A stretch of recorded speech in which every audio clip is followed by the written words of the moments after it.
Un retard de règles alors qu'on utilise un moyen de contraception, c'est l'une des pires angoisses. L'angoisse d'être enceinte alors que c'était pas prévu. Même s'il est toujours possible d'avorter, personne n'a envie de passer par là. Pourtant, il existe un moyen pour savoir à coup sûr si votre retard de règles est lié à une grossesse ou non. Et non, je ne parle pas d'un test de grossesse. Et si vous êtes fatigué de ne jamais vraiment savoir où vous en êtes dans votre cycle, restez bien jusqu'au bout parce qu'à la fin de cette vidéo, je vais vous donner un outil qui apaisera une bonne fois pour toutes vos craintes à ce niveau-là. Mais déjà, pourquoi il est plus probable que votre retard de règles soit lié à une autre raison qu'un début de grossesse? En fait, il n'y a que 20 à 25% de chances de tomber enceinte par cycle. Et ça, c'est dans le cas où vous n'avez aucune contraception et lorsque vous vous retrouvez au sommet de votre fertilité, c'est-à-dire entre 20 à 25 ans. Contrairement à ce qu'une bonne partie de la population s'imagine, on ne peut pas tomber enceinte à tout moment dans son cycle. Que vous ayez des cycles de 25 jours comme 40 jours, il n'y aura toujours que 7 jours maximum où vous pouvez réellement tomber enceinte. Et si pendant ces 7 jours, il n'y a pas de rapport sexuel, vous ne pouvez tout simplement pas être enceinte. Ces 7 jours de fertilité, ils viennent des 5 jours pendant lesquels les spermatozoïdes peuvent survivre dans la glaire cervicale, une sécrétion produite au niveau du col de l'utérus, et des 24 heures de survie d'un ovocyte. Et comme il y a parfois une double ovulation, au plus tard 24 heures après la première, on arrive à un maximum de 7 jours de fertilité réelle. 7 jours maximum pour tomber enceinte par cycle, c'est pas énorme.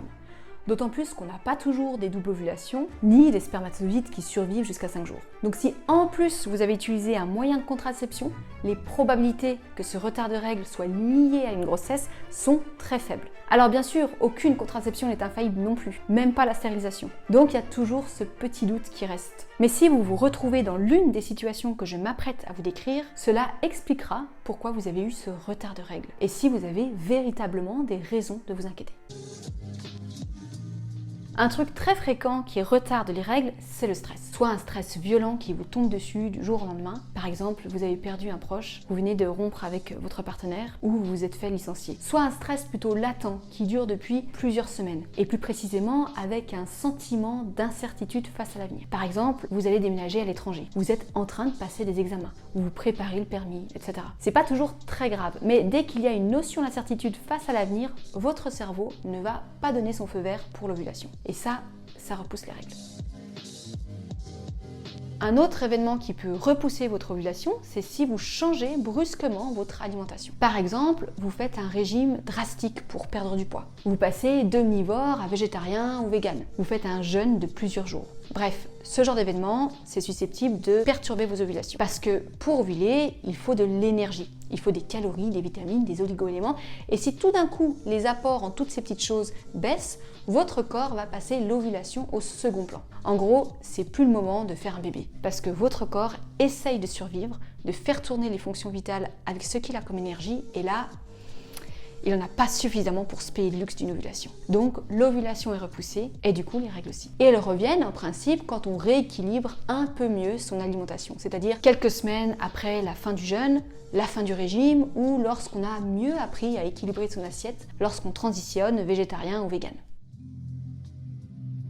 L'activité sportive peut avoir des conséquences sur vos règles et c'est un peu pour les mêmes raisons que l'alimentation. Si vous faites trop de sport, c'est-à-dire plus de 6-7 heures par semaine, il y a de fortes chances que vous dépensez trop de calories par rapport aux apports. C'est-à-dire que vous ne mangez pas suffisamment en quantité ou de façon équilibrée par rapport à votre activité sportive. Le corps n'aura du coup pas suffisamment d'énergie pour ovuler, donc les règles vont être à nouveau repoussées. Le problème, c'est que parfois le stress, la baisse d'apport calorique, l'excès de sport, tout ça est parfois mélangé. Et dans cette situation, on bascule carrément en aménorrhée. C'est-à-dire que les règles disparaissent pendant plus de 3 mois. Là, on n'est plus tout à fait dans un retard de règles, mais dans un dérèglement hormonal. On appelle ça l'aménorrhée hypothalamique fonctionnelle. Et pour retrouver ces règles, et donc avant ça ses ovulations, ça peut prendre un peu de temps. Mais c'est un dérèglement hormonal qui découle directement de votre comportement, ce qui veut dire qu'on peut aussi inverser la situation.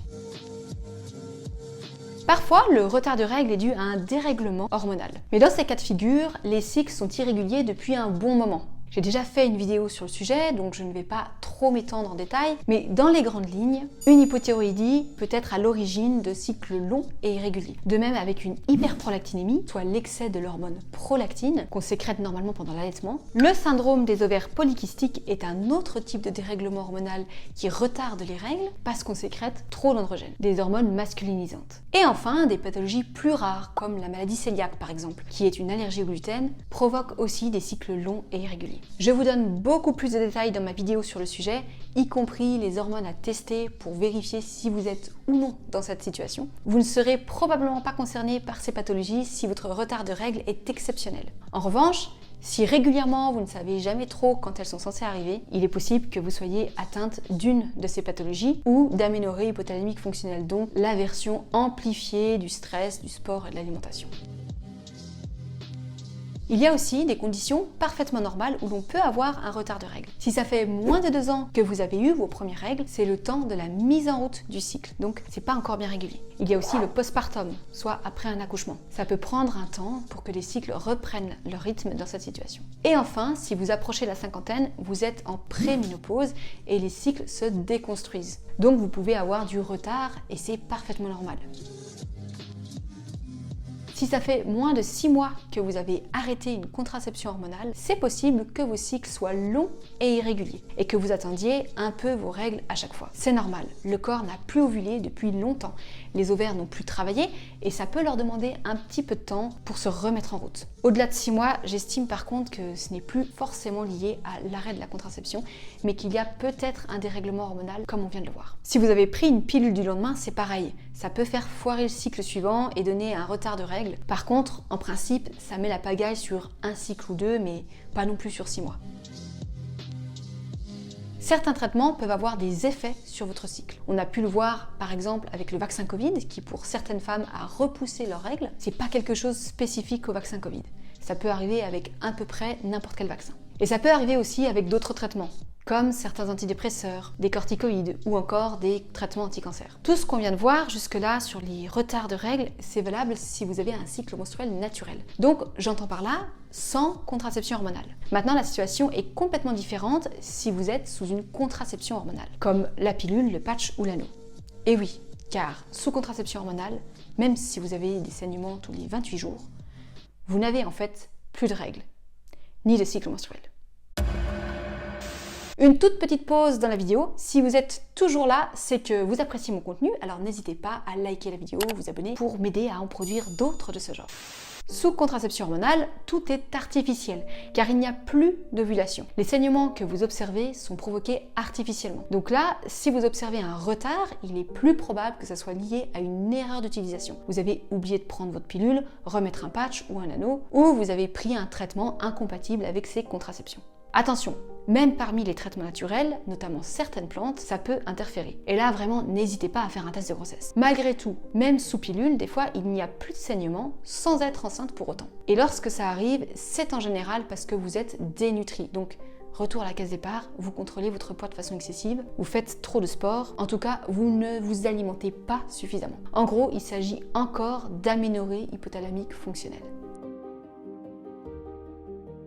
Je vous avais promis un outil pour vous aider à comprendre précisément votre retard de règles, et cet outil s'appelle la symptothermie. Alors, ça marche uniquement sur des cycles menstruels naturels, donc sans contraception hormonale. La symptothermie consiste à traquer ses signes de fertilité, notamment la glaire cervicale et sa température basale, c'est-à-dire la température le matin au réveil. En fait, autour de l'ovulation, la température va se décaler légèrement vers le haut et se maintient haute jusqu'à l'arrivée des règles. Donc en prenant sa température au cours du cycle, on peut confirmer son ovulation. Et si vous voyez que vous êtes au jour 25 du cycle par exemple et que votre température n'a toujours pas augmenté, c'est que vous n'avez tout simplement pas encore ovulé. Bien sûr, il y a des conditions précises pour bien pratiquer la méthode. Là, c'est juste une introduction. À côté des températures, les observations de glaire vous donneront une idée si votre corps essaye d'ovuler. Car autour de l'ovulation, on observe aussi de la glaire cervicale. C'est la période la plus fertile de votre cycle. En combinant ces deux signes, vous arriverez donc à déterminer si vous avez déjà ovulé, si ça ne va pas tarder ou si le corps n'a même pas enclenché le processus. Vous comprendrez alors la raison de votre retard de règles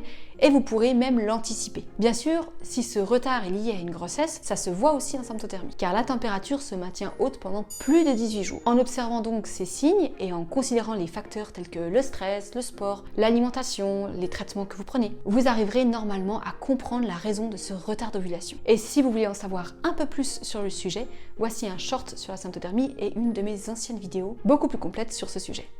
A tout de suite dans l'une de ces vidéos.